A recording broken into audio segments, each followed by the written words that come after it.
So in this video we're going to talk about how you can remove flicker from your videos, going from something horrible like this to something like this.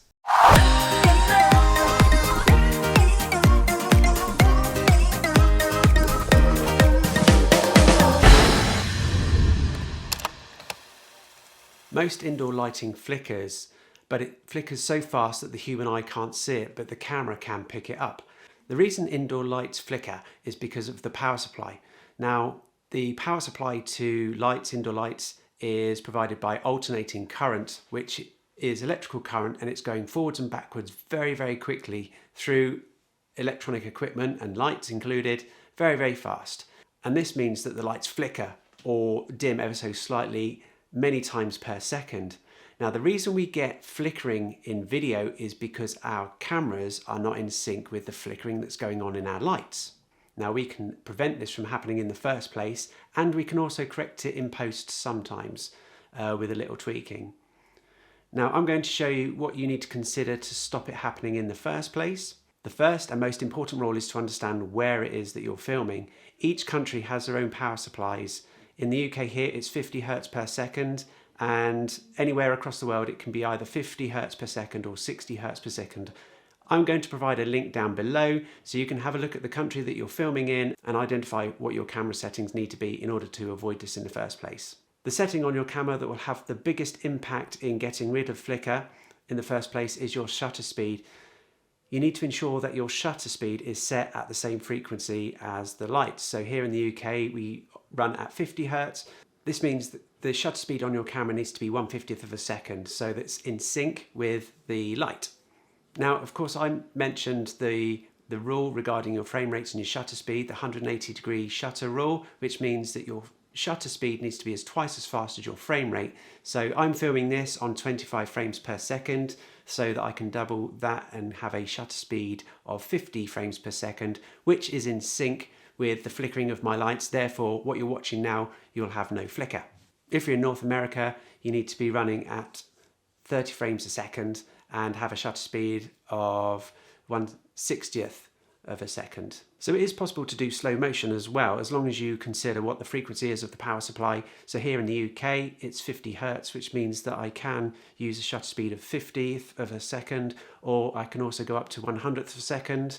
And I don't think probably past that you're pushing it and you probably will induce some flickering just because you're going way above the frequency. But as long as you consider the multiples of, so 50, 100, or in America, 60 or 120, as long as you follow those rules, you should avoid the flickering. And it's not really much more complicated than that. There's one thing I've remembered that I want to mention is that I've been playing around with loads of camera settings, including frame rates, shutter speeds, and then also different types of light.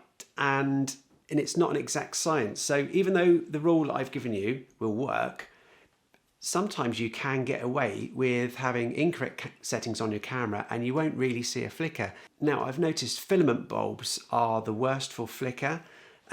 Fluorescent bulbs less so because of the way that they work, that they don't flicker as much. So therefore you're not going to pick up as much on your camera. LED lights though are an enigma, I would say. My background, I used to be an electronics engineer, so I know that LED lights only work with direct current. They don't work on alternating current. So in order to get an LED light working, it has to go through some sort of rectifier to turn it from AC to DC to direct current.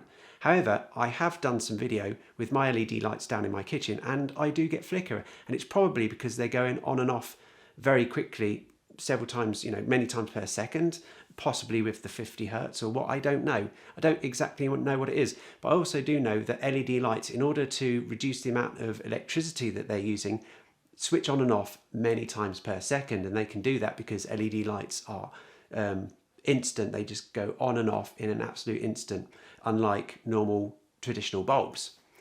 So even though I've given you this information, actually, you do have to play around, and sometimes you can get away with it even if you've got your camera on automatic mode, which I did, and I tested that. And sometimes I was trying it in automatic mode, expecting to get a flicker, and I didn't. But then I have done video in the past, and I've come back and I've chucked it on my computer and I've got flickering, and I didn't know about the rule before that point. but I do now. And since I've learnt to use a shutter speed of 50th of a second, I've had no more flicker. One thing I will say though is that when I was testing all the different camera settings, what I did notice is that the frame rate is far less important than the shutter speed. I was playing around with different frame rates and it wasn't creating more flicker by doing that. But when I started playing around with the shutter speed, I noticed that I could induce flicker very, very easily. So I think the biggest tip that I can give you is to just make sure that your shutter speed is in sync with the hertz of the power supply of the country that you're filming in. I think if you stick to that, then you should be absolutely fine. And if you're thinking about slow motion, then just play around beforehand, making sure that you stick to a multiple of that power supply, whether it's 50, 100, what have you, and you should be generally okay. I hope this little short video has been useful for you.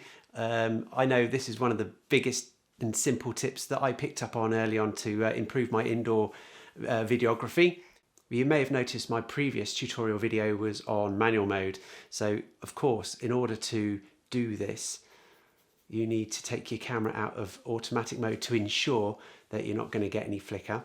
But you can get away with it on automatic mode sometimes, but you just don't know.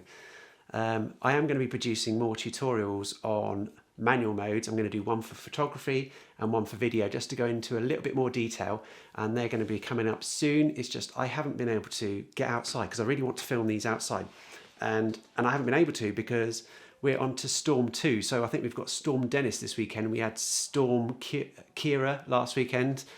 So weather's just absolute... I was going to swear then. It's been horrible. I'm rambling now, so I'm going to wrap it up here. Thank you so much for watching. If you've persevered and you've got this far and you're new to the channel, consider subscribing. If you always watch me week in, week out, thank you so much for your support. I love it. I'll see you on the next one.